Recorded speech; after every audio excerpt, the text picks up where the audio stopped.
We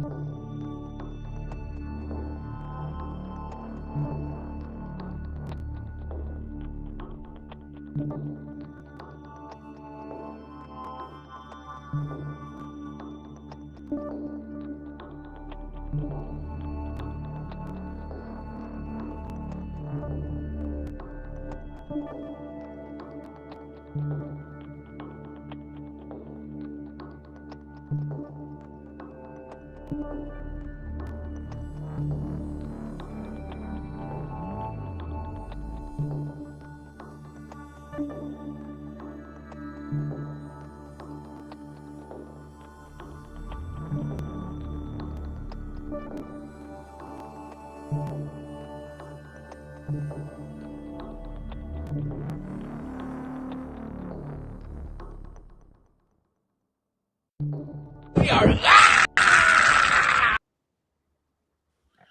Welcome to the Uncle Jimmy and Cousin Donnie Show, sponsored by the Beacon Tap, Signature Transportation Group, Mom and Dad Water, and now Cut Shot. What's up, Donnie? How are you, buddy? What's going on, Jim? Good to see you. It's good to be back after a pretty fun weekend of football. Well, more fun for some than others. I can assure that. But it was a great weekend. It was good. Watched a lot of games. Watched one game in particular on Saturday night, which was a blast. What game was that, Donnie? I missed it. Why don't you remind me? What happened on Saturday night? I missed it. I don't know what. Yeah, you didn't see it. I didn't see it. Actually, it was blacked out in Chicago. They weren't showing it. It was I want to say it was Packers Bears. Let me ask you, as a Packers fan, before we get into the show, I know we got a lot of softball stuff, to talk about today. We've got 3 really nice guests that'll be coming on the show and talking ball. 3 very successful human beings in the year of 2025. As a Packers fan, unfortunately, Jimmy, yes. Do you want to see the coaching erased? The staff. I kind of do, yes. I Yeah. think it's time to make a change. I think that the same thing over and over the last 3, 4, 5 years has happened. We're constantly injured every single year. Yes, we're the youngest team in football. Yes, they've, when healthy, are very, very good. But unfortunately, every single year, it's always the same thing over and over. We blow fourth quarter leads like crazy. And we just get too complacent in the second half of football games after we blow teams out. Now, I know that they say coaching is really the first half of the NFL, right? Right. But the second half is more kind of with the adjustments. But, I don't know. I just think it's time. I think every year we've been the 7th seed 5 years in a row or 4 years in a row, and we just keep doing the same thing year over year over year. So, yeah. Could I see Green Bay obviously winning the Super Bowl next year if healthy? Absolutely. I think they're more than talented enough. I just don't think that this year was going to be their year once Parsons went down, and I think they were 0-4. Had some injuries. That squad had some injuries. And the Bears always adapt in the second half. That's kind of been their MO all year. So they came out swinging, and Green Bay seemed to kind of really pump the brakes on the game, and they just weren't able to slow them down enough. And they had plenty of time on the last drive to score. Okay, we'll talk about football later. I just wanted to ask you what happened on Saturday night. I mean, I think the play of the game was the 4th and 9. Crazy 5 minutes throw. ago, probably the best throw I've seen in a long time. Yeah. I think that, obviously if that's incomplete, I mean, the game's over. The game's over. I mean, I wouldn't say over, but better chance. Yeah. Over. Yeah. Really quick too, you did say you made an announcement that if anyone guessed the correct score of the game on Saturday, they would get a $100 gift card to Papa Magoo's in Shorewood. And somebody did. Isn't that Jake crazy? McTeague guessed the score correctly during the stream. And I promise you, he will be there on Friday night. Yeah. Okay. Wanting $100 worth of Rumplemans. There's no doubt. Rumplemans. So don't drink the Rumplemans at Papa Magoo's. Bad things happen. Little does he know, Rumpleman shots are now $50 a shot. Yeah. So he'll get 2 shots. Yeah. My boy Jake McTeague. So yeah, but no, it's good. It's good. So let's get into who we have tonight and what we're going to be doing. So I had a coach in softball. I'm on a text chain with a couple different people, and they had brought up, Matty Dozen actually brought up that we should interview 12 teams in 12 weeks. Or he didn't say it that way. He said it more along the lines of, why don't you start interviewing a team a week up until the season? I thought it was a great idea. I just put my spin on it and made it 12 teams in 12 weeks, right? So I just think over the next 12 weeks, we'll interview 1 team a week. We're going to bring on the coaches of the team every week, and we're going to talk about the 26 pickups. We're going to talk about, Forest Park. We're going to talk about what their team's about for the upcoming year and what they're most excited for, and probably hopefully get some smack talking going is the whole point of this, right? Let's stir the pot a little bit. Let's get some shit going. So we started tonight with the Glove National Champions, and that's our Chucks team. We have all 3 coaches on tonight. I think it's going to be, obviously a couple of them have already been on the show, correct? So, yeah, I want to say all 3 people have been on the show. We had, so for you guys at home, we've got Chad Harold on tonight. We've got Kirk Hune and Benny Hoppel. So all 3 of those guys will be joining us. I want to say, I know for a fact we've had Chad and Kirk. I know we interviewed them. We interviewed him at Benny definitely has been on before. Yeah. So I think maybe when he got in the Iowa Hall of Fame. Mm-hmm. Yeah. So before we bring them on, how many sets of golf clubs do you actually, did you just steal all those? I'm a fan. I'm a fan of the game. As you can see, I like golf and my fiance likes reading. So we've got her corner and my corner. So did you happen to steal all those clubs or no? What's that? Did you steal all those clubs? All acquired. Those were all acquired over time. Nice. So Donnie, I think it's time. Why don't we get to our guest? We're only going to have him on for about 20, 25 minutes. So if there's any questions out there, please put in the chat. This is what this show's about. Obviously about, basically kind of promoting our game, right? That's what we're going to do. And that's what we're going to do tonight. So let's get to our guest here. So let's see really quick. First one on, there's Benny. Welcome to the show, Benny. Appreciate it. All right. There's our boy, I believe Kurt should be there. Kurt Hewen, Cracky, I believe is there. And then our boy Chad. I don't know if we're Cracky's in the dark. He's in the dark, Cracky's but there's in the our boy Chad. Welcome, guys, to the Uncle Jimmy Cousin Donnie Show. We appreciate you guys taking time out tonight to go over the 2026 season for your team. Where's Crack? Oh, God knows where. What is he doing, Donnie? He's driving. He's driving. I'm in the back seat of the van on the way home from a high school basketball game. Let me take the captions off his face so we can actually see him. Where is he? There he is. Oh, hey, Donnie, the best part is we can see it at least when he smiles, right? That's a good thing. Yeah, there you go. So, guys, thank you for joining tonight. Like I said, we're going to get into the 2026 Chucks team.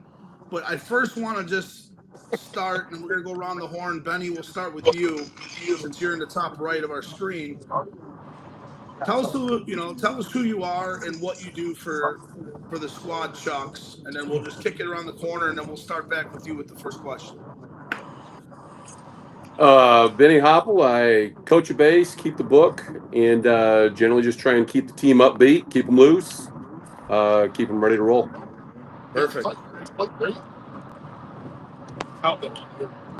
One of you two brilliant individuals. Frankie, go ahead. Go next. Go ahead, Chad.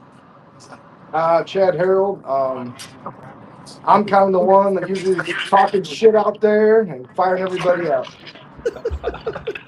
Accurate. No, not you. I guess that leaves me, Kirk Hewen. Those guys are kind of selling themselves short. The 3 of us kind of put our heads together and come up with what we think is going to be lineup that gives us the best chance of winning with batting order and position wise. And I guess if there's any disagreements or that, I guess I'd probably make the final say. But I'll be honest, last year we didn't have a whole lot of disagreements. We kind of all three were on the same page as we went through the year, which I think it made it more enjoyable for all of us as well as the guys on the team. Sure.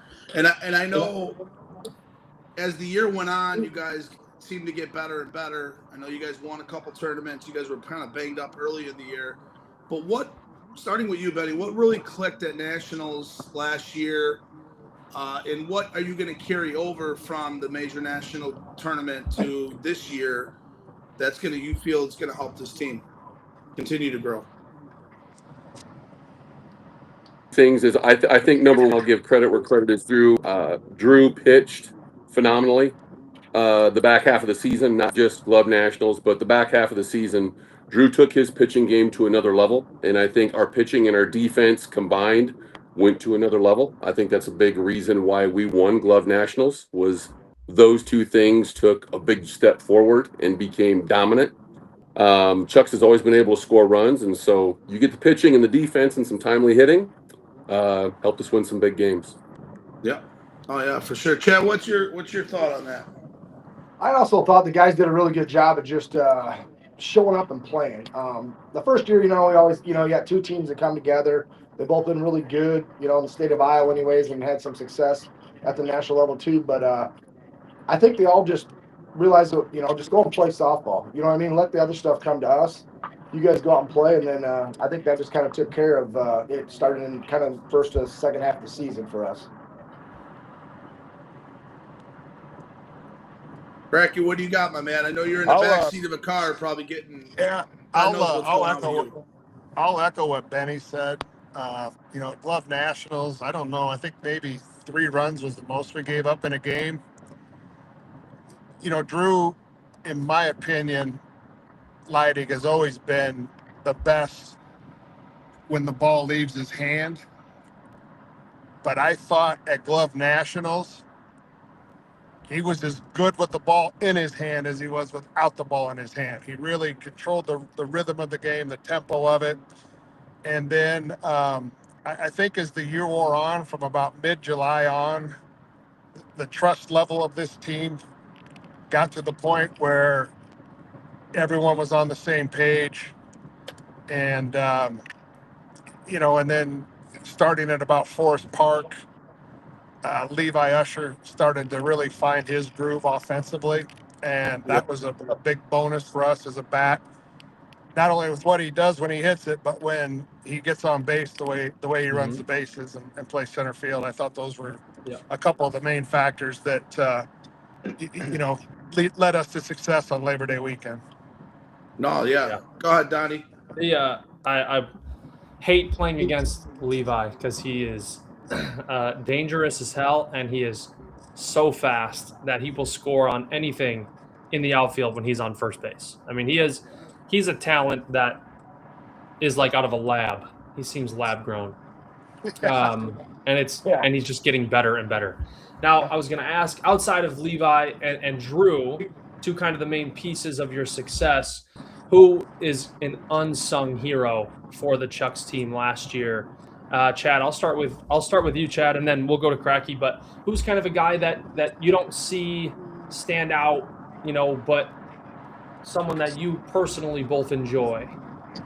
For me, I think he might be slowed down at the end of the year, but I'd say the first half of the season for us, Brady Fisher was one of our better hitters. Mm-hmm. And he got some big timely hits as the season went on and did some things. He's always that guy that gives it his all in the outfield. He challenges the hitters when they're up, and he's always talking. Levi, as good as he is, he don't know the hitters like some of those other guys do. And I think for that, that really helped, a little bit too. And he plays his butt off. Other than that, in my opinion, we still have one of the top 3 or 4 players in the game in Matt Mackey. And he's just, unless you play with him, you don't realize how good he really is. He's unreal. I mean, there's a lot of weekends. I mean, he goes there and you think he's having a bad game, and he's bad weekend. He's batting 600, 650. You know, it's kind of fun to watch sometimes. I've been fortunate to play with him for over 23 years now. But I think some of those things. I mean, I just think, like these guys said, we just it seemed like I think it was No Glove Nationals. We kind of got on a rhythm on Sunday a little bit. We got beat by you guys in a really good game. But then that momentum just kind of took over, and I think we just kind of from there on just stepped it up a little bit. Yeah, that was a close game. I know it was kind of an offensive battle, and that's not something you want to do when you play against Chucks. Is get into an offensive battle because you'll lose that game 8 times out of 10 with the way you guys can hit the ball and score runs in flurries. But Donnie, who was pitching for signature? Donnie, I pitched the first five innings, I want to say, and then they realized they're going to need someone that can hit in the lineup, so they took me out of it. Great move, because they put someone who was a much better hitter than I am in. And then Q pitched the 6th inning, and Alan Mills pitched the 7th. Nice. And the other thing is, Chad, you brought up Brady Fisher. I've had a chance to play with Brady in Yuma now. He's kind of my personal driver in Yuma because he doesn't drink. Yeah, so he's the best teammate to have for me. We go out and stuff, and he's usually, the personal driver for us and the 3, knuckleheads that I usually take out with me in Yuma. So I'm happy to say that Brady's going back to Yuma this year with us. So I am very thrilled to be there. So yes, that is another quality of Brady Fisher. Just want to throw that out there. But go to you, Cracky. What do you got for us? Well, I think a guy that, he's a real quiet guy. He's a cerebral guy, and especially at Glove Nationals, obviously he had the walk-off to win that game. I can't remember who that was against, maybe, but anyway, he had a huge hit. This guy had a huge hit. I called the pitch. This guy had a huge hit in a tight situation against Flashback in the winter bracket final where we had a guy at third, 1 out, and the guy in front of him didn't get the run in, but Michael Hendricks came up and got a big base hit in that game. And, Mike just goes about doing his thing, man. He played, we moved him to short center this year, and he was dynamite.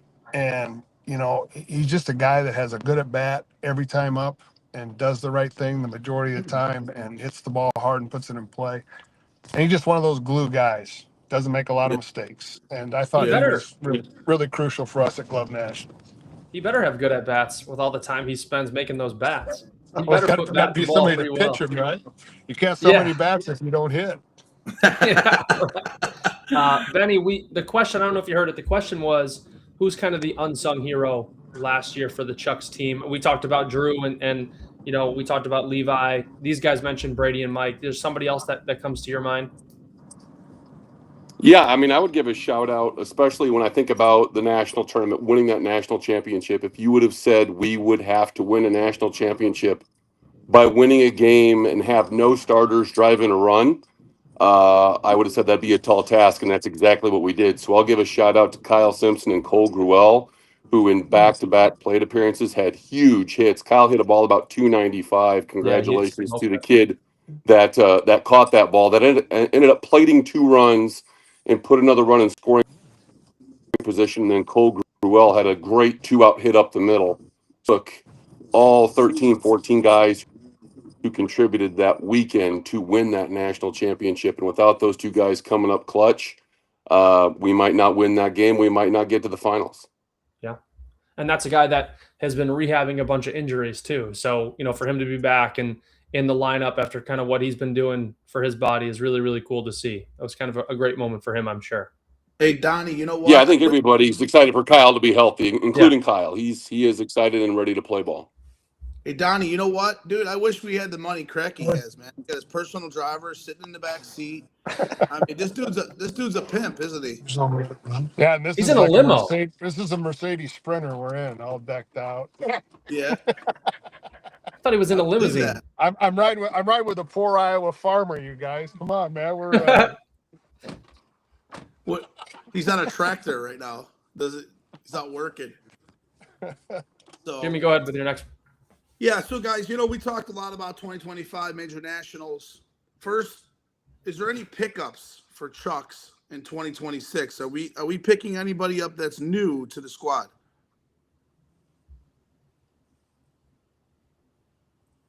I guess ahead, that's Ben. a secret. Cracky, go. Well, I mean, there's really only one person that's joining the team that wasn't on the team this past year, and that's Chad McCarty. He is outfielder. He lives up in Minnesota. He did play a tournament with us last year, the Hall of Fame tournament. Tremendous athlete. Has a really nice swing. I mean, for not having played 16-inch a lot, ball comes off his bat real well, and so I'm excited to see his growth because he's got a lot of potential in the 16-inch game. That's the only addition outside of bringing everybody back that we had last year, and then hopefully playing a season healthy would be wonderful. Our first 2 seasons have been mired by injuries. Getting everybody healthy and getting us to play together for a full season healthy would be awesome. Yeah. And so to piggyback my question is, with the pickups and kind of everything that you guys, that you just mentioned, what is the goal for 2026? I mean, I know you guys have already won a national championship. I got to think that Forest Park's probably at the top of that list. But what would be, to you guys, a successful season for Chucks in 2026? Start with you, Cracky. Well, obviously, you win it, you'd like to repeat, and that is a goal. I think to play in the finals at Forest Park, although a tall task, would be definitely something that is on our radar as a team. I think to call it a success, if you don't want to, win the championship, I think is a little short-sighted. If you can go in and follow up the Glove Nationals with a top 3 finish, and last year we got 5th at Forest Park. I'd like to see us obviously win, but top 3. We're gonna change up our schedule hopefully a little bit this year, and try to steer away from playing on the short porches in Iowa, where guys, we just basically go up and guys muscle the ball out, and maybe make a trip or 2 more over to Illinois and play more no glove on the fields with no fences, to try to tailor our offensive game more to Forest Park, where Right. the outfield obviously can play as deep as they want to. You can hit as far as you want, and guys are going to run underneath and catch it. So figure out a way to expand our repertoire offensively is part of what we want to do to try to get that success at Forest Park. Go ahead, Chad. Yeah, I think kind of the same thing. I know we kind of talked at the end of the year last year, and a lot of us guys kind of just decided that we haven't did an official team vote yet, but we wanted to play more in Chicago. I mean, to beat the best, you got to play the best, and that's where it's at. I think we got to do some different things with our swings. I mean, I know a lot of times you guys, especially at 2 strikes, I mean, you make it tough to throw some, you guys hit in the backhand of the guys. You guys are always going up and we try to go over people, you know what I mean? And you guys are just trying to go through them or by them, and make us make the tough play all the time. Because let's be honest, it's really hard to go that whole game against really good teams without making an error. I mean, you guys do a good job of it, but and that's something we got to do a little bit better of. But the more we play against the better teams, I mean, we're all playing it in the league now, and it's great and all, but I'm sorry if I say this, but there's a little difference of going up against Signature in the 45s or going up with somebody in the league. You know what I mean? The ball comes off the bat a lot faster. It's just a whole different kind of animal. Yeah, go ahead, Benny. I mean, I would echo those things that Cracky said and that Chad said. I would say if we want to accomplish those things that Cracky listed out, we need to take another step even further defensively, and a commitment on that side of the ball, especially without the gloves. I think we made some tremendous strides last year in being a team that can shut some people down defensively. I think we need to make a further commitment to that. Chuck's, as a team, has a history of being bangers. They're going to show up and they can score 12 or 15 runs. And as we all know in this game, that doesn't always happen. You face pitchers like Donnie, like Cracky, like Chad, and they're going to keep you off balance, and they're going to do a lot of things that can really slow a team down. And so you have to be able to win those games, like that national championship if game 3-2. And I know we got the guys on our team up and down our lineup who will come up with big swings when we need it. We just need that commitment on the defensive side of the ball to shut people down. And if we bring that attitude, I like what we can do. Yep.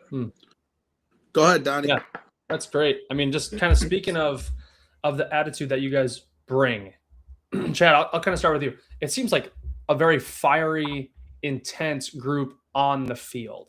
And I know I didn't get a chance to play, against you a ton. That's kind of how you handle yourself on the field when you were playing a lot, Chad, if I'm not mistaken. Like, always kind of had that intensity, fire to you when you were playing. Maybe too much at times, yeah. And that's why I'm asking, like, where does that come from, and how does that motivate this group of guys to not act that way, but kind of carry themselves that way during the game? Because Drew's like that. I mean, you got guys in your team that do have that fire during the game, and then off the field, polar opposite. Like, where does that kind of come from?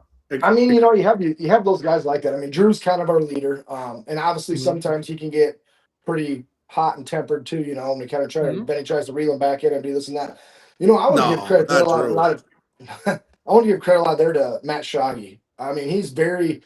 I mean, that guy wants to win it all. I mean, it doesn't matter. I mean, and he is a gamer and this and that. But if you ask him, hey man, Matt, what do you think about this? What do you think about that? He's just level-headed. He's like, leaves it up to the coaches, but he's that leader out there for us. We have some fiery guys. I mean, Brady can be pretty fiery sometimes, this and that type too. We kind of done a thing. We started this year, and ever since we did that, we really didn't lose. I mean, before the game started, every game we went and took a shot of Fireball.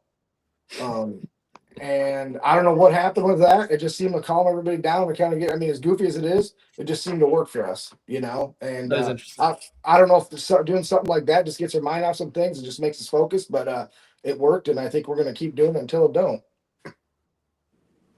That's why it's important to stay out of the losers bracket. You have to play 6-7 games. Some of those guys, I don't know if they'll get to the finish line drinking that much Fireball. Yeah. Well, I will say that you guys do drink some Fireball, because after you won it, you guys came to the bar, and I want to say you drank 4 or 5 bottles of Fireball. So, if Fireball's listening, we're always accepting sponsorship. So. Yeah. Hey, you never know. So, you never know. But go ahead, Ben. What do you got for us? Oh man. Donnie, why don't you repeat the question again? Please. Yeah.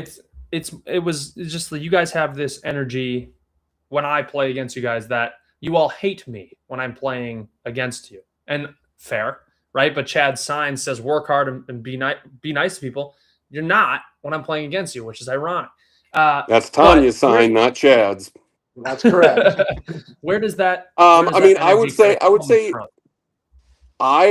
I competed much the way Chad competed. I always appreciated having a healthy dislike of whoever I played against. I did not want to be friends on or off the diamond with people I played against when I played. That has softened as I've matured, got older. You're around people like Crack. You kind of teach you can have a healthy blend of both, of competitive dislike and want to win, and still remain friends off the field. And so I would say from a Chuck's perspective, when I look at our team, we have a really nice blend of, to Chad's point, we have some intense competitors on the field, but we also have some very stoic competitors who are just as competitive. Matt Mackey, Levi Usher, Mikey Hendricks. I mean, those guys are as competitive as anybody in the 16-inch game, but they don't say a whole lot. They don't, they're not big, overly emotional guys. But still they bring that balance to our team that's critically important, just like our coaching. Chad is that spirit, that fire, that energy that you need and that is critical at times. And I try to kind of keep guys, at a balance. And then you have Cracky at the head of the ship, who's always that stable, calm force. And so I takes the village, man. And so it's nice to have that blend of guys on the team. That's a great answer. So I'm sitting here listening to all these guys saying how you're so civil and so nice on the field. Not all you guys can be like me on the field, okay? I'm all quiet and everything else, but I know Chad, I know you have some things about parking lots and you want to fight and this, that, and other. Tell me about It's all in the past, Jimmy. It's all in Chad's past. Sorry, Chad, I didn't throw you out there, buddy. But That's all right. I'm gonna have. Hey, can we do a Mount Rushmore of Chad moments? I got a couple I could throw out there. That was my next question. Yeah, it's coming up on a show in the near future. So, Chad, I just want to say, you know how much I love you, buddy. We have a great time when we go to Old Timers. Yep. But the next time I'm there, I'm sure you're going to give me a lot of shit, but that's okay. I'm okay with it. All right? Yep, I got you. All right, buddy. Donnie. Yeah, go ahead. All right. So we talked about goals for 2026. You guys kind of already brought up that you're going to be playing a lot more Illinois tournaments. My next question was about Illinois. If you're going to be playing Illinois, what other tournaments are you looking to come down for? Are you looking to come down for all of them? Or what does that look like for next year? Because I don't know if you've heard or not, the Uncle Jimmy and Cousin Donnie Show, we're going to be running a tournament. And it's going to be a June 26th and 27th. So it's round robin on Friday night, single elimination on Saturday. So what tournaments are you guys coming down for? That hasn't been discussed yet. You could say that as well. It hasn't been officially discussed.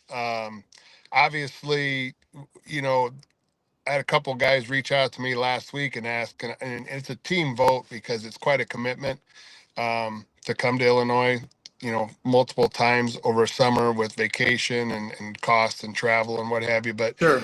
I would say right now, we're looking at, we like to come to support, Danny Atkins. Danny's been good to the Iowa teams over the years at his North-South event. That's one that, has been on our calendar for a number of years.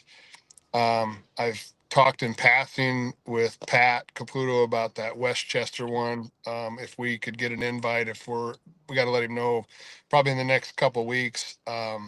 Then obviously Forest Park, major nationals, and then we don't really have anything at the end of June. So if there's something out there, I would say that's probably on the radar as well. Not officially committing to it, but it's something we would definitely put out there and see what kind of numbers we could get to show up from our guys.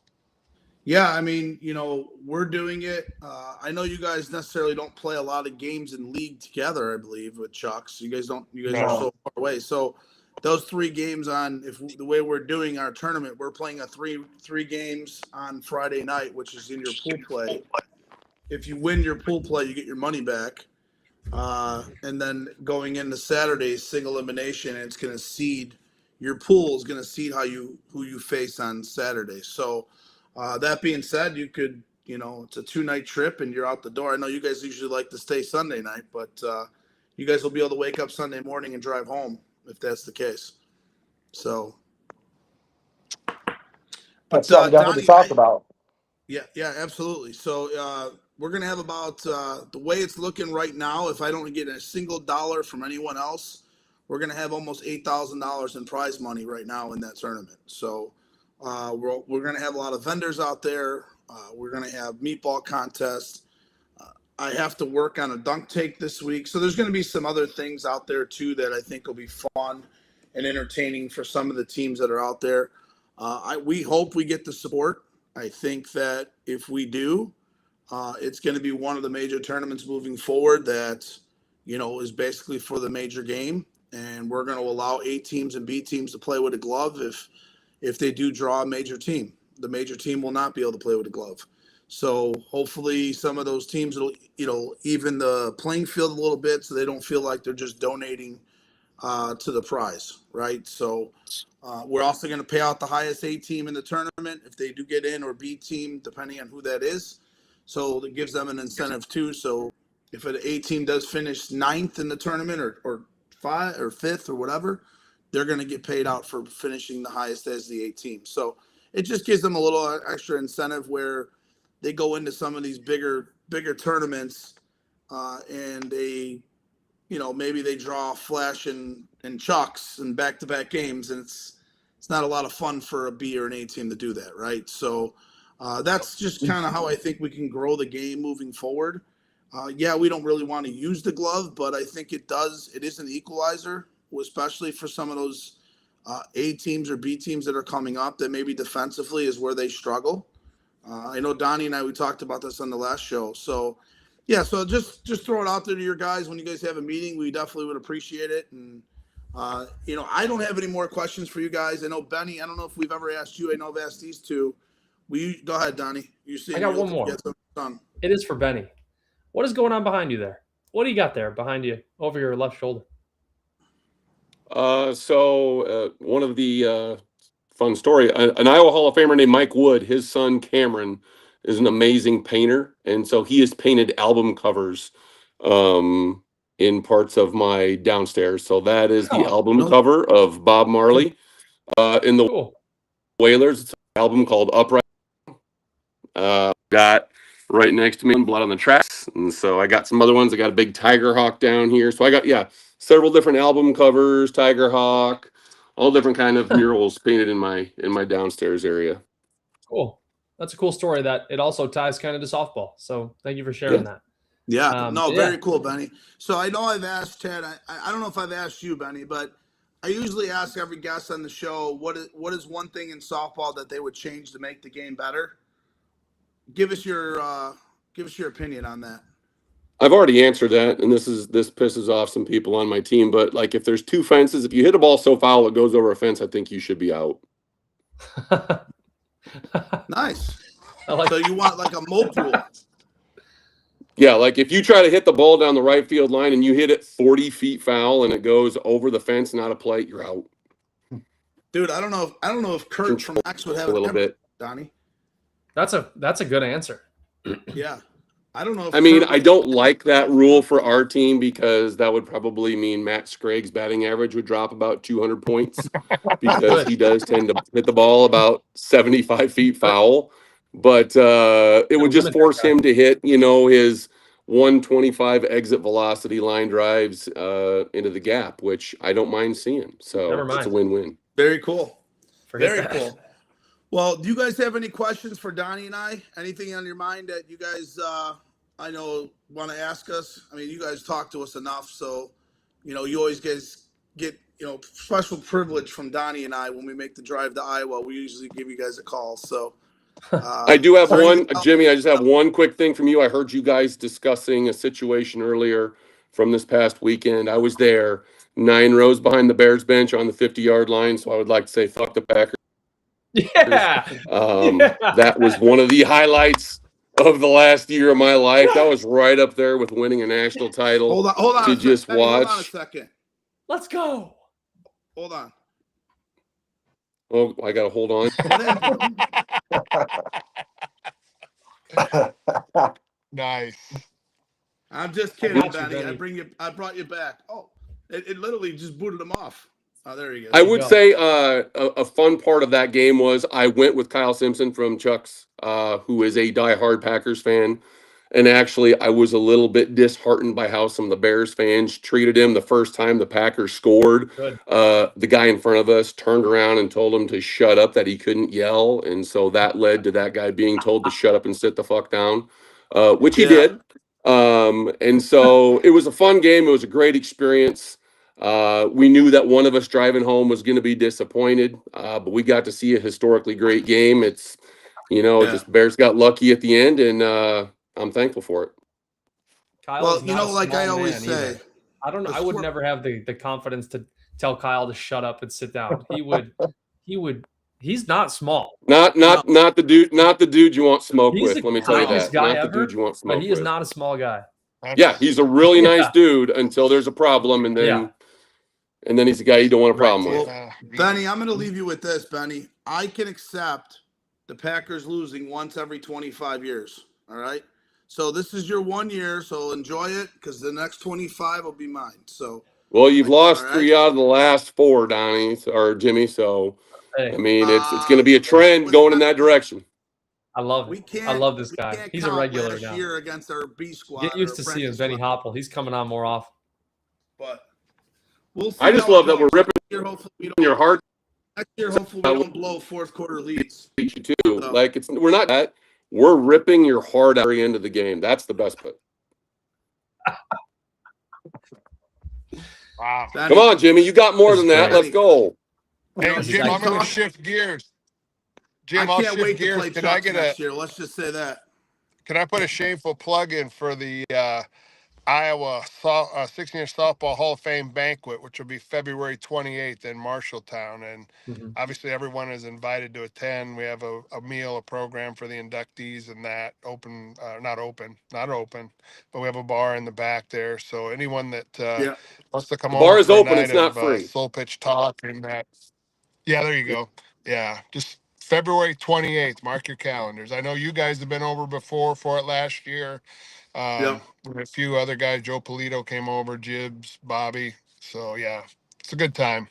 Yep, for sure. No, we're trying to. Well, I know Donnie can't make it this year, but I'm trying to come down with Will. So Will, Russ, and myself might come down. Will's gonna let me know this week. If not, I'm gonna need a co-host in order to make the trip. So I know that I've got a couple other guys on the list here from Chicago that will be willing to drive down. So it's a fun night. You know what I mean? We go out there. I know last year was great. I made Donnie dress in a jumpsuit, which was incredible. I laughed my ass off for most of the night, so it was really good. Yeah. Shout out to Jake Reynolds from Chucks, who's getting inducted this year, and then also Corey Burkett Bones from Chad's CJ's teams, one of the best defensive center fielders to ever do it, and then Brandon Dutton, incredible shortstop from all the great OT teams. So it's an awesome class this year going in. Nice, very cool. Well, guys, thank if you you guys don't have anything else, we appreciate you guys joining, discussing the 2026 Chucks team, and we look forward to seeing you guys very soon, guys. Thank you so much. Yeah. Thanks for having us. Thanks, Donnie. Guys, thank you. Bear down, Jimmy. Bear down. What? I love can't that. get that guy off fast enough, damn it. Dude. He was giving it to you. That was great. Yeah, that's all right. Once every 25 years, I can handle it. All right. Once every 25 years, I can be happy. Yeah. That's how it goes. That's a good group of guys right there. Honestly, I love them all. Benny, you know what makes me laugh about Benny? He's so intense. Yeah, he is. You could hear it in his voice, right? I could only imagine that guy at the Bears game turn around and tell him that with him and Keith's no small individual, no? Kyle. Yeah, he's no small individual, right? No. So I mean, why would you even do that? Alcohol. People have some sort of confidence. That is third-party confidence is what that is. Really? I would never tell Kyle Simpson to sit down and shut up because he would murder me. He's a big dude. He's a gentle giant. He would murder me. But yeah, really good group. I love hearing Benny talk about softball. He's like that really, really passionate, intense way to talk about softball, and it shows. So, right. But yeah. So before we get into the top 10 of third baseman, I just want to get to the chat. I want to say hi to a bunch of people that have jumped on in the last, just call it 20 minutes. Matt McCarthy, Jake McTeague, Brady Fisher, Drew Ladick, our boy Mickey, welcome. Tommy Corlett, welcome. Macho Soto, welcome. Brady Fisher, Levi Usher. So obviously a lot of the Chuck guys jumping on. Vernon Jones, Anthony Stacy, Nick Casano, our boy JP, welcome. So I said Nick Casano, Nick Mahoney, welcome. So a lot of guys jumping on, Donnie. Obviously it's fun to be back. We're doing our 12 teams in 12 weeks. Tonight was the Chucks team for the 2026 season. Happy New Year to everybody as well. So, Donnie, are you ready to get into the top 10? We might have some honorable mentions, of course. Yeah. Third basemen in softball. Yeah, so this was kind of a tough one. I was going through all the major teams. I want to make sure I didn't forget anybody, but it was kind of tough to get to 10 guys that just strictly play third base or, pretty much solely play third, because typically you'll see third baseman can also play first, right? They can also play short center, a couple different spots. Third basemen have a little bit of versatility to them. I think I got a decent list here, but some of these guys can play other spots. I have a couple honorable mentions, but yeah, if you want me to start, I can. Go ahead. Start with your honorable mention first. Yeah. So right off the bat, he doesn't really play third anymore for us. He's played a lot of first base this year. But when he plays third, he is a top player in the position. He's just so good at first base as well that he is a huge benefit to our team, and it's Anthony Scarlatta. He is lights out at third when we need him to be there, but has the ability to play first as good as anybody out there. So he is fitting our team more at first. However, honorable mention for me because I know how good he can really be at third base. He's a top player in the position. If he were to only play third, he might be the best third baseman at the position. So he's the honorable mention for me first. I just want to give credit to Scar for being a guy that's adapted to first base really well. So for me, honorable mention, I really thought hard about this, right? And when I put this list together, there was a couple guys I added last minute, right? Just because, you're going through all the teams. There's so many good players, so many this, so many that. This individual got hurt at Forest Park last year. I know he doesn't always play third base, to your point. But when he does, I feel with a glove and without a glove even, he's a pretty good defensive player.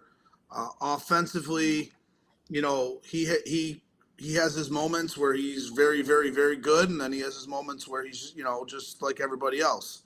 And that's Sam Rogers. So I know we build this list around all around. I know he's a utility player, but when he does play third base, I feel like Sam could be very good, both with a glove, of course, but also without a glove. Now, he's played, no glove for the last probably 4 or 5 years. 8 years. You know what I mean? Yeah. So he's been a very good player without a glove as well. So he's my honorable mention coming out of the Hall of Fame team in Iowa. Yep. I like that pick a lot. Sam is a guy who loves softball. He, travels to all the tournaments with his team. My next guy is another guy out of Iowa. Number 10. I didn't really number him, but I put Kevin Smith from Chucks. A guy who's, decent enough without the glove, is a giant human being and can hit the ball 5,000 feet. But he can, knock things down. Very strong arm. Kev is the Chuck starting third baseman, so he's got to be good to play there. Yeah. So for me, number 10, he's been a guy who's bounced around from time to time, and what I mean is position by position. I've seen him play first. I've even seen him pitch. I've seen him catch. I've seen him play third, even short center. But I feel like his best position personally, when he is on his game, is third base. And to me, that's Anthony Stacy. So the reason why I have Anthony at 10 is because, to my point, like he just doesn't play third a whole lot. But when he does, I think he's very good at third. Sure. And then offensively, I mean, he would be a top 3 guy on my list. But defensively, since we're talking about all around, he has his moments where he can, maybe make an error or two. But at the same time, I think he's solid enough where all around between his offensive game and his defensive game, he's comes in at number 10 for me, and that's Anthony Stacy. Yeah, that's a good one. I have Anthony on my list as well, a little bit higher because I've seen him really improve at third base when he was forced to play there with Flash. Just a steady improvement. He plays a ton of softball, and he'll only kind of continue to get better. I have Justin from Pharaohs on my list at the top. He can play a little bit of second base. I know he plays different spots, but when he's at third, Justin Mack is really, really solid third baseman, and he hits well enough too. So I'll leave it at that, and we'll kind of move forward. But Justin definitely cracks the top 10 towards the top for me. Okay, so at number 9 for me, I have Chapo from Iron. From Iron, yep. I know Chapo. When Nate is not there, I believe plays a little bit of short. Yep. But when Nate is there, he plays third. I feel like Chapo, to me, is a pretty solid, good defensive player. I don't think he does anything that's over the top or it's going to wow you. But what wows you about Chapo is that he makes all the plays usually that's hit to him. He very rarely, from what I've seen, makes any errors. You know, and if the ball's hit to him, you're pretty much out. And pretty solid. That's all you can ask for in this game. You know, I mean, everyone wants to look at the unbelievable play, but I'll take 10 guys on my team that can move a step 1, 2, or left or right. And if the ball's hit at them, you're out. I'll take those guys every single day of the week. So, and then offensively, I think Chapo's really improved. I know he's kind of fell in love with the cut a little bit. But now I know that towards the tail end of last year, he's been driving the gaps again and kind of swinging hard to left center, right center. So Chapo always been a pretty good hitter. So he comes in at number 9 for me. Yep. Chapo is a guy who's improving for sure defensively. I know he, with Smackout, kind of bounced around before the iron stuff. Bounced around a little bit. He was on Signature for a year there. Bounced around in the infield with Signature. Definitely improving with the bat. We've kind of mentioned a bunch, you know, the first 4 or 5 guys have been on my list. So I'll move down my list pretty quickly here, Jimmy. But sure. I have Jeff Mastari on my list up next. A guy who didn't play a ton of third base before going to the 45s. And honestly, he could play anywhere on the infield. He could play short. He could play second. I mean, he is developing at third a little bit more. I know he kind of struggles from time to time with throw, because his arm is really strong and he needs to dial it down. But Jeff is a lights-out hitter. Maybe the best hitting third baseman in the game. But, yeah, definitely if he develops a little bit more defensively, has a chance to be the top at that position. So number 8 for me is a guy that you've already mentioned. I put him at 8 because I feel over the last 6 years he's really improved defensively without a glove. With a glove, it's almost impossible to hit it over his head. Oh, yeah. He's so big. And that's Big Kev. The reason why I put him at 8 is because I think his power is unmatched. So I have to give him the notch on that a little bit over Chapo and Stacy from a power standpoint. Defensively, I just think that he's so big, it's hard to cut over his head. And most of the softball players nowadays like to hit that ball over the third baseman's head, or they like to, you know. Yeah, I mean, obviously, maybe left or right, it's not probably Big Kev's game. But if it's hit at him, I've seen him, for the most part, you know, when he first started, I would say, yeah, probably not so much, hit it at him, and, you know, you got a good chance of getting on. But over the last couple of years, I think he's really turned himself into a nice player. He's really developed really nice at third base defensively. And, you know, like I said, I think his size is kind of unmatched, and that gives him a little bit of the notch over, I feel, Chapo and Stacy. And, you know, as I mentioned, I only have Stacy that low just because he really hasn't played a whole lot of third base in the last couple of years. Yep. Go give another one, since we've mentioned a few of mine. Would you keep going down your list? Number 7 for me comes in with Jackson Perry. I put Jackson at number 7 because I've seen him play short center. Yeah. But I've also seen him play third base. I think offensively, he's got power that's unmatched, right? I think his power is even bigger than Big Kev's. I mean, he's got unbelievable power. You know, I think average-wise, I think he tends to go, you know, back and forth a little bit.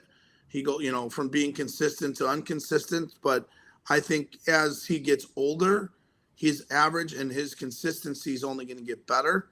And then defensively, I think he's another big guy that, you know, it's tough to hit it over his head.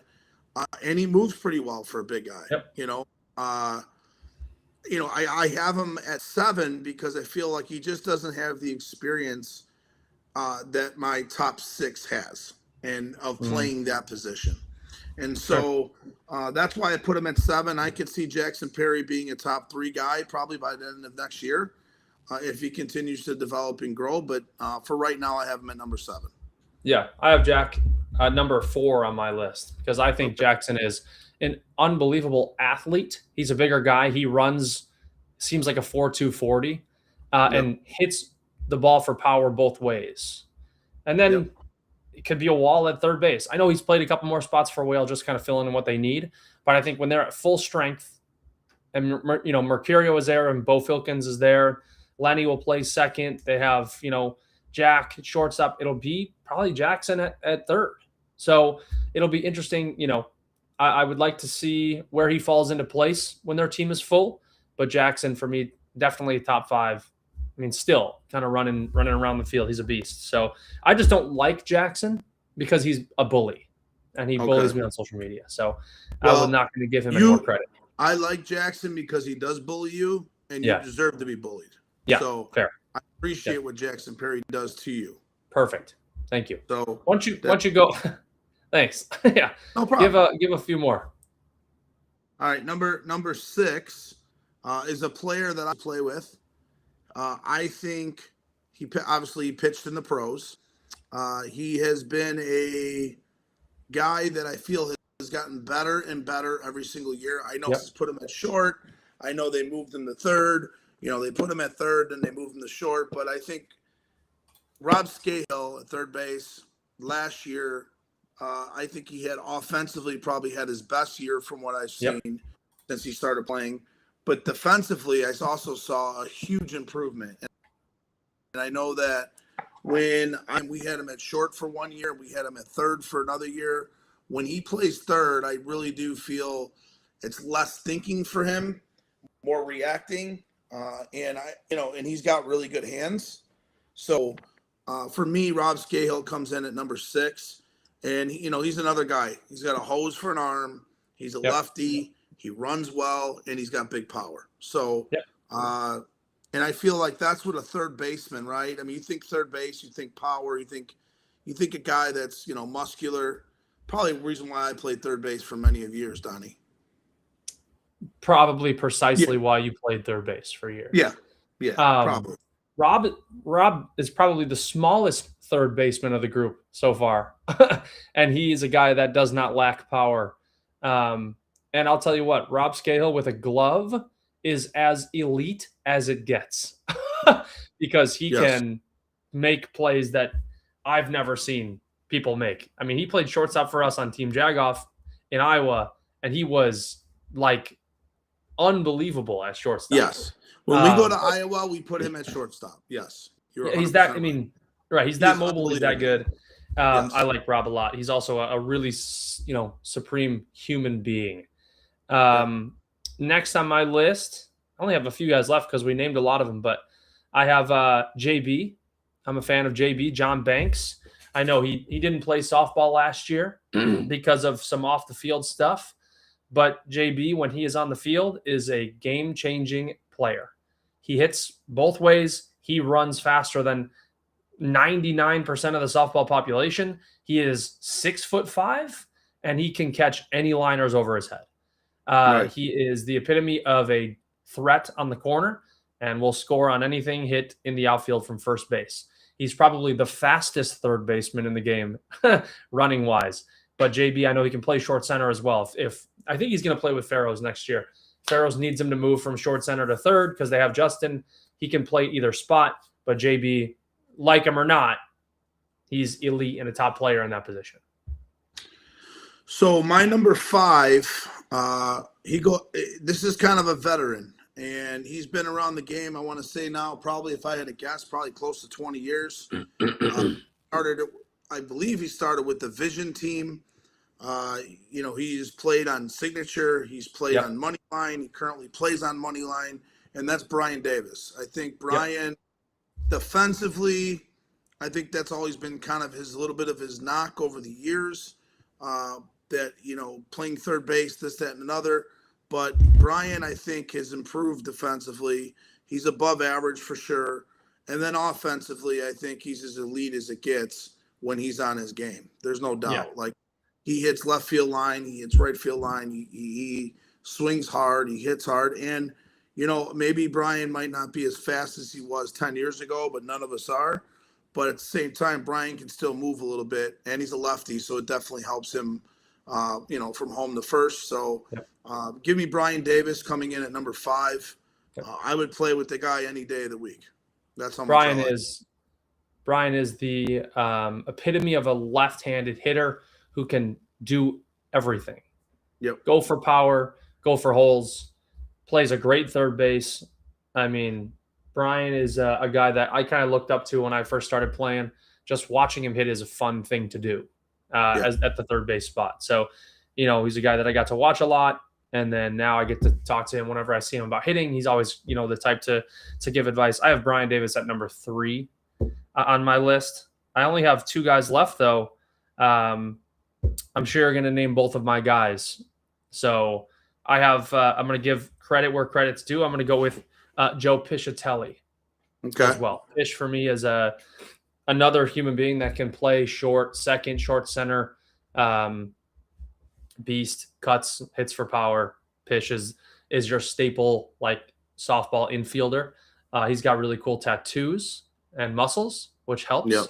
And a very, very good human being as well. He likes to take his shirt off from time to time. He loves it. I would. But Pish, great defensive player, great hitter. Right. And, when he's there, is an absolute threat when you're playing against him. My number 4, it actually is 2 guys. So I have a 4A and a 4B. And the reason why I did this is because now they are on the same team. So my 4B is Keenan, because now Keenan's going to play third base with Spencer, obviously going to play short. Yeah. I know Keenan's a shortstop, probably one of the top 5 shortstops in softball, was the MVP at Forest Park. Enough said, right? But 4A for me is your boy Scar. And I know you said he plays first base a lot, but when he does play third, I think defensively he's very good. I think offensively, you know what you're getting with him. He bats third on your team for a reason. And to me, Scar is one of the nicest kids I know. When I opened my bar, he made it a point to come out to see me at my place. Brought his girlfriend at the time, I believe now, I think fiance. I think they're engaged now. Yeah. Yep. So, just a very good dude, very nice kid. And I got to make it a point to go to his place, Punky's. I know I've tried I've called him 2 or 3 times and he just happened not to be there, but I want to go when he's there, just to kind of hang out with him and support him a little bit down there as well.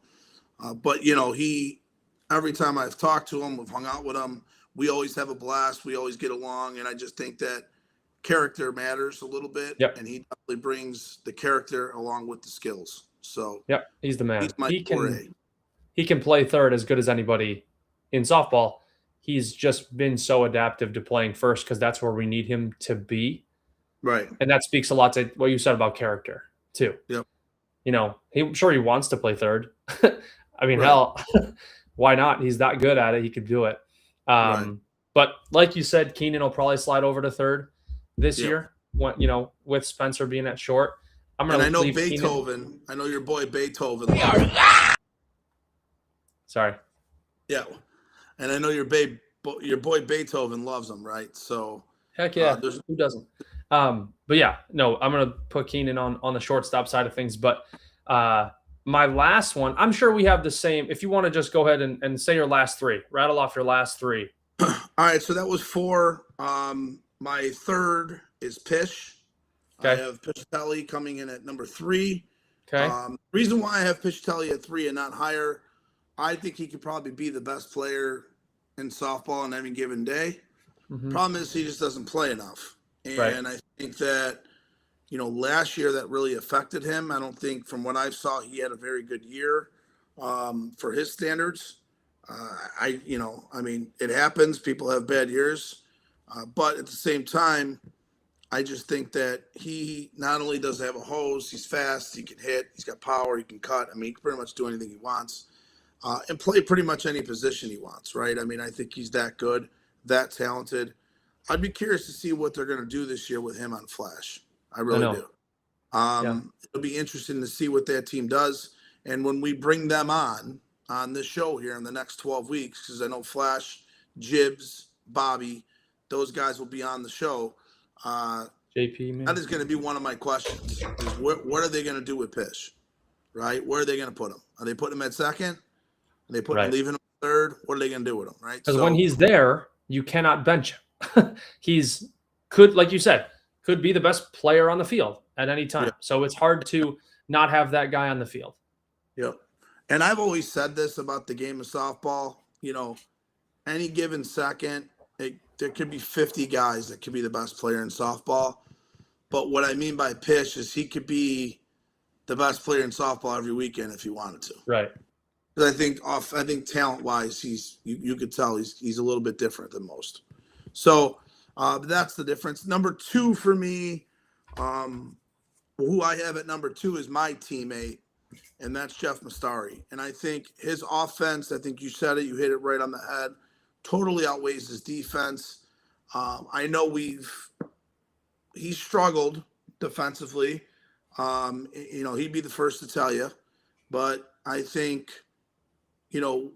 not only has he developed and he's continuing to develop at third base, I think he's learning the position. It's not an easy position to play, but he has guys. I tend to try to help him, right, when he does make an error or something happens, to keep him in good spirits. I hope he appreciates that. I know Nate does the same thing. But I mean, towards the tail end of the year, he was catching everything. And I think he's back to, well, hopefully will come into next year with the same attitude and catch everything, right? Just make the normal play. Don't make the incredible play that we all know he can make. And no offense, but he's also got a hose for an arm, right? So that's why I have him at number 2. Honestly, offensively, I think he's the best offensive third baseman in the game. I think with the power, the speed, what he does. I mean, could he be streaky at times just because, he doesn't cut and things like that? He's not, you wouldn't call him a placement hitter. He's a guy who's going to swing hard every single time and drive gaps. That's just what he does, right? So he's a humpback guy. Those type of guys tend to, when they're on fire and they're 20 for 20. When that ball's off, that's, as he develops, that's what he's going to be learning. He's going to be learning a second and a third ball when, maybe he can't drive the gap because that swing's just not there. He can go to his second and third ball. So, and his speed, I think, outweighs everybody else. Yep. And so that's why I have him at number 2. I wanted to put him number 1. I really did. But I think there's a veteran in the game. I know he's probably coming towards maybe more the tail end of his career than, being a 20-year-old kid like Mastari. Right. But I think Alonji's earned being called right now the best third baseman in softball. Yep. Obviously, they just won Forest Park this past year. But, I know people say, oh, maybe it doesn't mean it means a lot to Alonji. Yeah. Not only is Alonji, he had his struggles with Circus, don't get me wrong. I know there for a while there, he was telling me he couldn't get a hit, this, that, and another, and it happened. Wasn't playing any softball. Right. Wasn't playing, but Alonji, in my opinion, is still the best third baseman in softball. I know that when he wants to be there and his head's in the game, I'll take him on my team every single day. And I only have him over Mastari, to my point, because I just feel like the longevity piece of what he's done in the game and where he's been and what he did last year. He came on so hot last year at the end of the year, if you remember correctly. Yeah. It made a huge difference in that Circus team. So, and defensively, I think if you hit it at him, we all know you're pretty much out. Yeah, I have Alonji at the top of my list as well. Kind of the longevity piece of it that you said. I mean, he's the best defensive third baseman in the game. If you hit it at him, he's going to knock it down. It's a great arm. He also has the ability to play a couple different spots too. Like I seen him pitch last year and seen him play short center for that Circus team too when Timmy moved over to third, vice versa, things like that. But Mike is the best at third. And I think it would kind of be resounding if you were to ask the softball community at the major level, who do you think the best third baseman is? I don't think there would be, much disparity with that answer. And I think it's because he's been around the game for a while. He's won No Gloves now 2 times. Yeah. Once with Dynasty when he was playing with them, and now with Circus. So he's been around. He's won, and he's a solid dude. And he's a good egg, and I'm a fan of him. So I think our list is as solid as it gets, man. Yeah, I mean, when you look at the list from top to bottom, I mean, I truly feel you could really put any one of these guys 1 through 7 at number 1 on any given weekend. That's if you look at some of those guys, it's a lot of power, it's a lot of speed, and defensively, you've got some guys there where, to my point, you hit it right at them, you're pretty much out. Go sit down. They're catching 9 out of 10 balls that are smoked at them. So.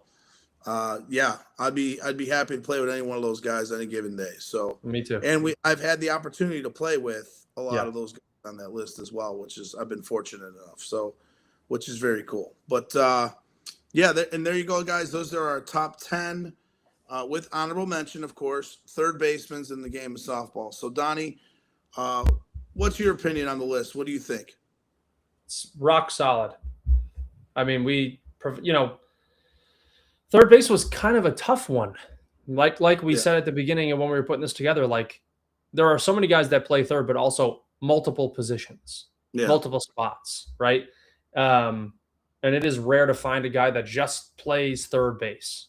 Right. So when we're putting these together, I like the position. I think it's so important in softball to have not only a third baseman that can catch, but a third baseman that carries a little bit of size, because you want to stop visually hitters from seeing a hole there, if that makes sense. Like for yourself, Jimmy, you cut the ball a ton.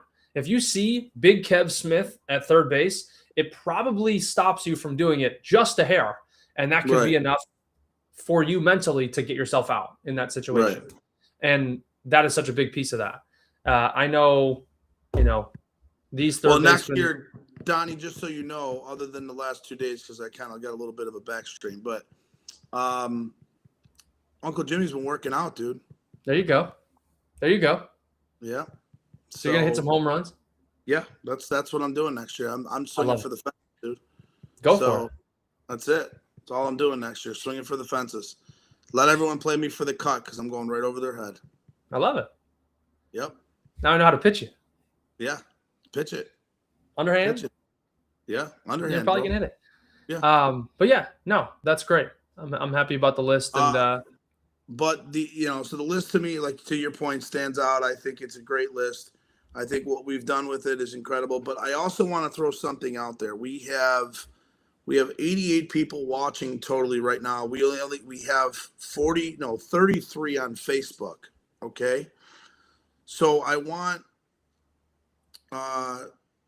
really want you to put out there, if you're on Facebook, I'm going to give away another $100 gift card. Okay. I know McTeague already called me. He wants it all in Rumple Mints. I was correct. So I'm going to give him $100 in Rumple Mints when he comes to the bar on Friday night. I might even film it just so everyone can see it. You got to take a video of that. Yeah, we will take a video. But everyone who's listening right now, please put in the chat what the final score of the Bears-Rams game is going to be come, I believe, Sunday now. They're playing Sunday at 5:30. Sunday at 5:30. Completely screws me, but that's okay. I'm used to the Bears screwing me. They do that a lot. Just did that. Yeah, they just did that this weekend. Thanks, Donnie. Don't remind me, okay? But please put in the chat. Only on Facebook. I'm only taking it on Facebook. So if you're watching us on YouTube, TikTok, Twitch, get over the Facebook and put your game-winning score, who's going to win the game and what the final score is going to be. So if you hit the final score but you have the wrong team, we're not giving away a $100 gift card. That also includes the golf simulators, guys. So if you want to come out, that also includes golf simulators. So golf simulators are about $55 an hour. So you can easily get almost 2 hours of golf simulators absolutely free if you guess the Bears-Packers score or Bears-Rams score on Sunday. So, Donnie, since we're on football, I was very confident going into last weekend about my picks, and I went 1-4. That's not good in the gambling world. Thank God that I didn't gamble last weekend because I was so damn busy. I didn't get a chance to get any of my bets in. So I was lucky enough that I didn't lose anything. But I want to start with this weekend. Let's do kind of a let me quickly recap that none of your picks hit except for one. I was 1-4. The Panthers, the 10.5 point underdog at home, did cover. So maybe you broke even there. But great pick. Other than that, trash. If somebody followed you, they'd be broke and probably pissed. However, the great thing about football is you get another chance to make it up this week. So hit me with it. Let's do a rifle through. What do you got for the first game? So Uncle Jimmy is coming back this week, right? We're off a 1-4 weekend. So the first game we have Buffalo at Denver. Okay. Yeah. Denver is -1. Of course, they're the bye team. They're the number 1 seed. They're at home. I have 2 things in this game that comes to mind of why I am picking the way I am. So in week 16, the Jacksonville Jaguars went to Denver and blew out Denver at home. Okay? Yep. Just blew them off the field. It wasn't even close. I think personally Jacksonville was probably the second best team in the AFC this year. Give me the Bills plus the 1 on the road. I think the NFL wants Josh Allen to win the Super Bowl. I think the refs are going to do anything and anything possible for Buffalo to win this game. Bo Nix being in his second year, he's going to have more opportunities as time goes on. Give me Buffalo. Give me Josh Allen. I'm going to ride him on the road plus 1. What do you think, Donnie? I love it. I don't know if the Bills are frauds or not. It will be interesting to see Saturday if the Bills are fraudy. I don't know. Like, it's just crazy that the Bills continue this output without any star wide receivers. Josh Allen is that good, and he is that efficient that, like, guys come out of nowhere. Well, I guess I should say, they've got a really, really good receiver. However, look at the comments. Comments are flowing in. I love that. Yeah. Comments are flowing. Are the Broncos have a really strong defense? Are they going to be able to keep up with the Bills offensively if the defense breaks down and the Bills have success offensively? I want to say the Bills are going to win that game. Yeah, I've got the Bills plus 1, and like I said, I think them beating Jacksonville to me was a little bit of a shock. I thought Jacksonville was the best team in the AFC.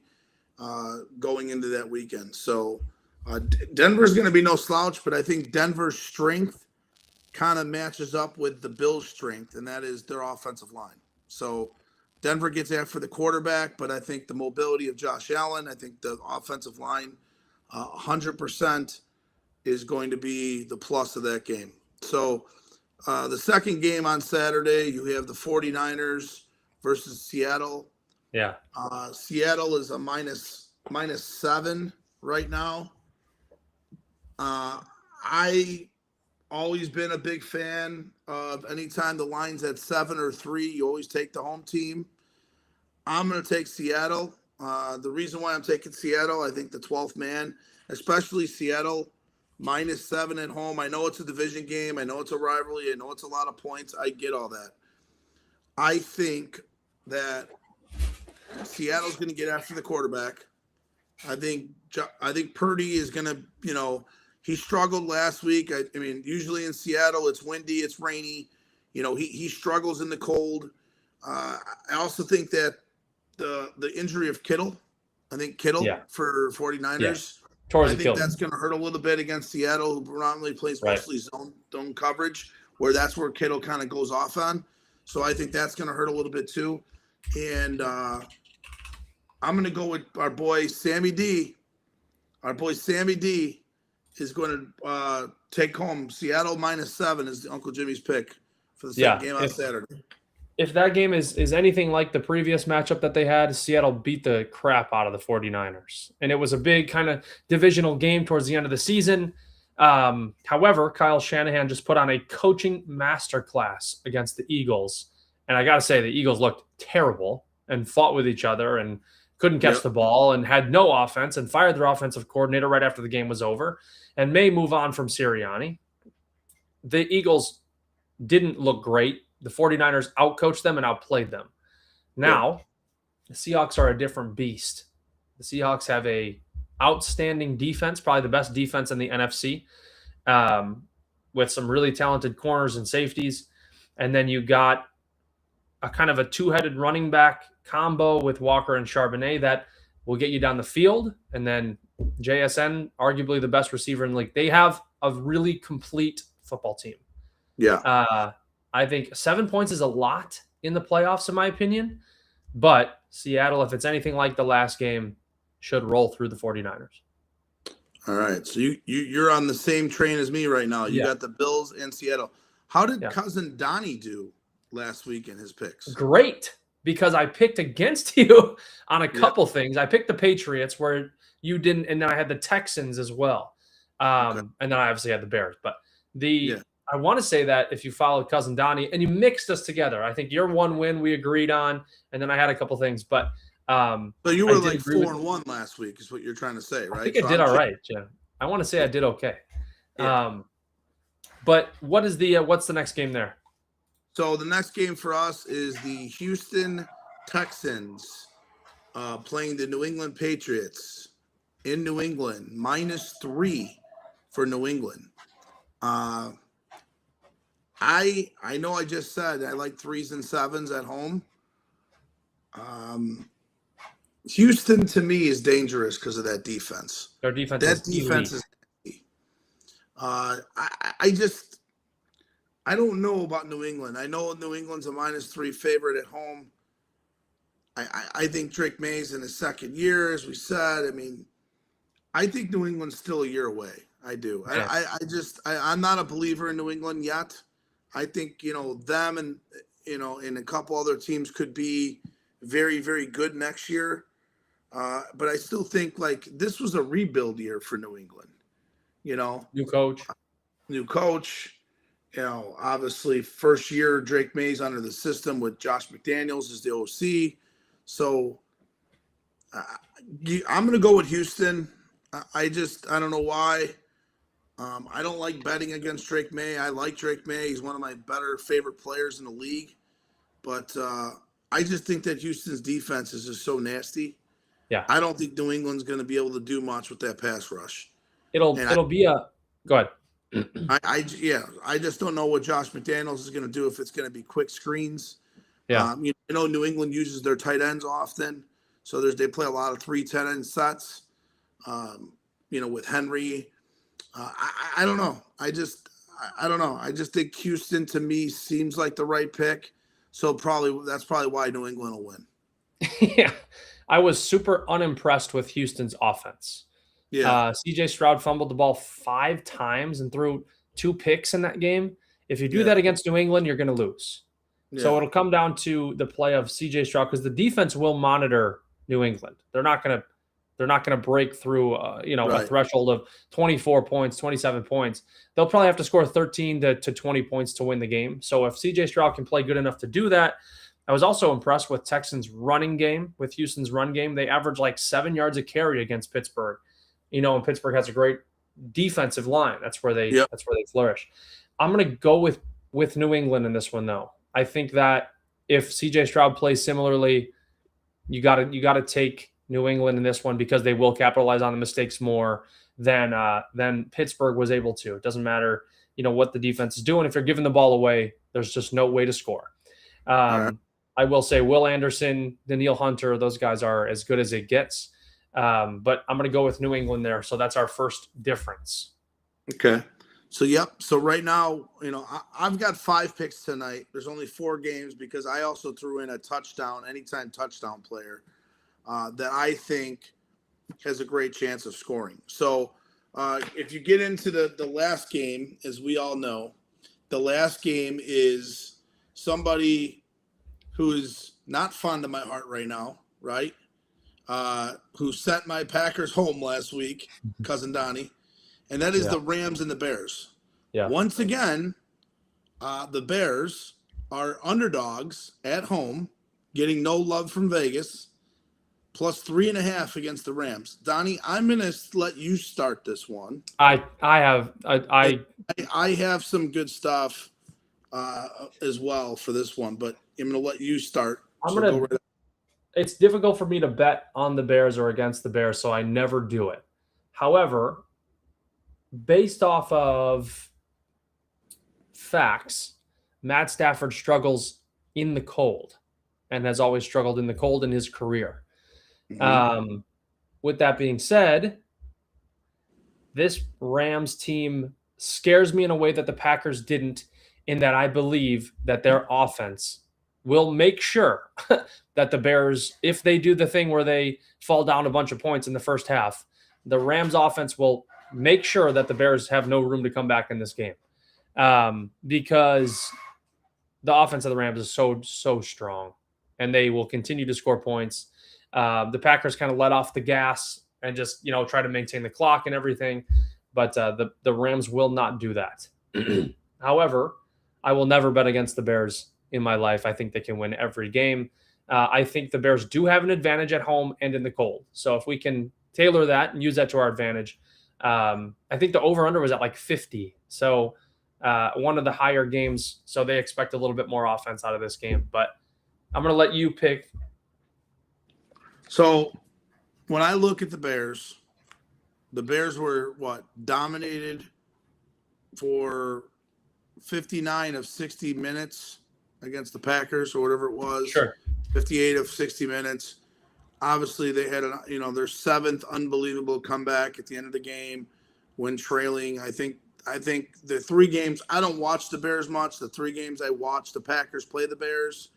I think the Packers pretty much controlled them the whole game until some crazy shit happened at the end and the Bears won, right? The two games the Bears won. Obviously, to throw a wrench at that. Caleb Williams, to me, is like a whole new quarterback when it comes midway through the third into the fourth quarter. Mm-hmm. It's like they turn a switch on and then they just let him go be him. And in the first half, he looks lost, right? So the Rams, on the other hand, I think Stafford's been struggling of late, though. He has not been Stafford of what he was the first 12 weeks of the year. Okay, I know he's going to be the MVP of the league. I know all that, right? But 3.5 to me, a team like the Bears, where everything comes down to the last play of the game or the last minute of the game, tells me that the Bears are going to be within striking distance. Sure. I just hope it's not 4. I hope the Rams ain't winning 31-27 or something crazy like that. And it comes down to Caleb Williams having to throw the ball in the end zone for me to cover. Okay. Yeah. I got to go. I have to go with the Bears at home. I know, I got to take my hatred of the Bears organization off the page. Yes. And I have to take the Bears plus 3.5. I pray to God I don't jinx them, because all those Bear fans are going to tell me how much I jinxed them. I don't believe in that, as you know, but at the same time, I got to go with the Bears. I think they're the kind of the hot hand towards the end of the game, and I think to the point of Frank here, he puts that Stafford's 1-8 in cold weather in games in his career. Yeah, I agree with that, but the Rams are a different element, dude. You know what I mean? Yeah. They're not the Packers. I think they're better than the Packers. Packers were beat up. We all know that. Packers haven't played good in the last 5 weeks. The Rams have played good. They had one, I think, downfall in the last 5 weeks where they kind of played shitty, and I think it was against Carolina when they went to Carolina and got their ass kicked. They lost to Carolina. Lost this past week. So, but if you look at what they did when they lost to Carolina the last time, they came home and blew out, call it Arizona, but they blew out Arizona like 37-20 or something ridiculous. They killed them, yeah. Yeah, they smoked them. So, but give me the Bears. I think even if the Bears lose, they lose by a field goal. So I'm going to take the Bears plus 3.5. I can get behind that. All right. What do you got? You're not going to pick the game? Absolutely not. Absolutely not. My heart's in it too much to bet on. So what I'll do, Jim, I'll take the Bears and the points. All right. So I'll give you the Bears and the points. All right. So last week, I believe I gave 4 touchdown guys. Only 2 of them scored, right? Or one of them scored. It's okay. Who's counting? Who's counting? Yeah, who's counting? Okay. This week, I'm only giving 1. Okay. How does Hurts not score from the 1 yard line though in that game? Yeah. I mean, no tush push. They don't do that anymore. I mean, what's the deal? But this week is I'm not picking a guy. It's easy for you to say like we're gonna pick a guy who's a minus a 110, a minus a 115, right? I mean, the odds of that guy scoring are obviously really good because why would he be buying? So I'm actually picking a guy this week that, to me, I think has a great chance to get in the end zone based on San Francisco's defense. So San Francisco, in order for them to get pressure, they have to blitz a lot. They have to do a lot of different coverage types things for them to get pressure on the quarterback because they're banged up, okay? So if you're blitzing the quarterback all the time, a lot of times it's one of two things. They go to the tight end over the middle, or they try to throw a deep route down the line, right? Sure. I'm going with Seattle. I'm going with A.J. Burner, okay? A.J. Barner? Yeah, I'm going with A.J. Barner plus the 175. He's Okay. plus 175 to score in the game. I'm going with him as an anytime touchdown because I think that this game is you're going to have the most touchdowns of the weekend in this game, okay? And pull up the weather. I didn't, that was one thing I didn't check in Seattle. It's like 50. I just looked at it. It's like 50 degrees. Yeah. Okay. No wind, no rain, right? So give me him. I'll take A.J. Burner to score this weekend as my fifth play and anytime touchdown play. Hey, plus 175, Donnie. Okay, that's good. That's like 2 units almost. All right? Yeah, that's good. So, and that ends this week's NFL picks with Uncle Jimmy and Cousin Donnie. So we had a ton of comments. Yeah, it's great. But thank you guys for always commenting and being a part of the show. We love it. We had some great guests on tonight. Jimmy, thank you as always, my man, for doing this and yep. Before we go, we wanted to show you guys something for sticking around the entire show as a little gift for you guys. Right. Before we leave, I'll go ahead and put that up on the screen for you guys. Don't do that. Hold on, don't do it yet. Okay. When you put it on, so there was a couple people who asked us via text this past week where the hell Staples has been. Oh, yeah. Okay. People commented last week on the show. People have texted us personally where the hell Staples has been. So we, as a collective unit that we are, Donnie, we asked some of our undercover agents, insiders, to send us a picture of our boy Staples. And I don't know where he is in this picture. Me neither. But Mr. Rod Bailey, happy I love New Rod. Year, man. Yeah. Rod Bailey is the best. Yep. So RB, happy New Year, my man. We'll be seeing you at Old Timers very soon. Go ahead, Donnie. Bring up the picture that was sent in to us. And this is the better side of our boy Staples. The better side. And there he is. So obviously this picture came late in the spring. Yeah. Right? And we get a little zoom in. So our boy Staples, what is he doing? Is what I want to know. He's chilling. Oh, like he's a chilling. villain. So our boy Staples is alive and healthy, chilling as he can be. Our boy Staples. So happy New Year to our man Staples. We need to get him on as a guest, don't we, Donnie? I would love that. He needs to come on. And I haven't talked to Staples in a while. I haven't seen him. So hope he's good. well. It's good that he's still out there and alive and doing well. So yes, sir. But All right. We appreciate everyone joining in. We appreciate your time. We appreciate everything that you guys do to support the show, softball, the softball community. Donnie, we should get back to talking about some businesses as well that support the softball community. I know we did that last year around this time. Maybe we'll bring that back here as part of our show in the upcoming weeks. Maybe after football ends, we'll talk about that a little bit. But we definitely appreciate it, guys. Thank you for joining the Uncle Jimmy and Cousin Donnie Show, sponsored by the Beacon Tap, Signature Transportation Group, Mom and Dad Water, and our boy Cut Shot, Mr. Mike Heinrichs himself. So thank you guys so much, Donnie. I will see you. Peace. I'll probably see you this week. Yes, sir. See you later, my man.